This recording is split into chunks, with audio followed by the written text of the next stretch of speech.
Кытайдан келген товар жүктөр боюнча түшүнүгүм кенениракты башкаларга караганда. Ошол дастан караганда көбүрөөк билем да. Кандай соода сактык болгон, кандай жол эрежеси баарын мен жакшы билем, ошондуктан мен өзүм пикиримди так айтып атам да.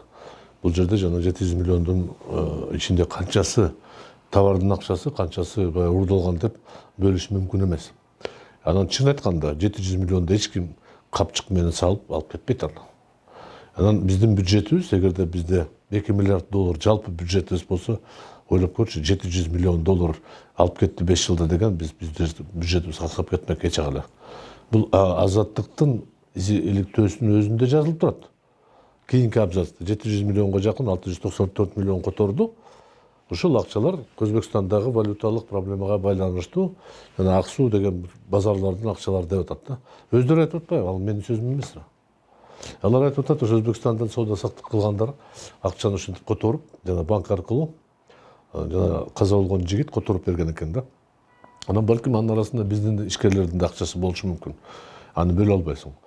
Бул мен ойлоп атам 99% бул товардын наркы төлөмү. Ал эми жанагы коомчулук уккусу келген уурдалган акча андай болбойт, банк менен которулбайт андай. Уурдалган акча башка жол менен кетет да. Анан айткым келип атат, бул жерде дүрбөлөң кылган алдын ала мен эмнеден күйүккөнүм, биз жалпы мамлекетибизге чоң зыян келтирип атабыз. Чын айтканда бул мактана турган сөз эмес, бул сыймыктана турган сөз эмес. Биз ушул акыркы 15 жылдан бери Кыргызстан кандай деп айтсак, контрабанда десек деле, Кытайдан келген товарлар бизге келип туруп, растаможка болуп туруп, анан Россия, Казакстан кетип атпайбы? Кеп ошондой болуп атат да. Бул жерде бюджетке качкан жери жок. Мисалы үчүн айтып атат, жыл сайын салык, бажы кызматтан төлөмдөр көбөйүп атат. 2005 жылдан баштап басманга чыктык биз. Мен жаш кезде эмес, бир 20 жыл мурда бажы кызматта иштегенде, бизге эсимде бар, Курманалиев айткан, биз планды миллиард сомго чыгарабыз деген да. Биз ошондо чалкабыздан кеткенбиз, кандай эле миллиард депчи.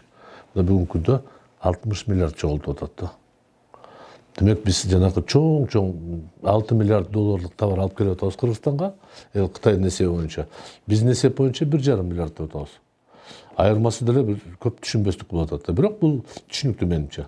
Эгерде ишкер товарды алып келгенде, ал баасын төмөндөтөт. Себеби салык кызматына мен саттым дегенде башкача төлөмдөр бар да. Ошону азайтуу максатында ишкерлер азайтат.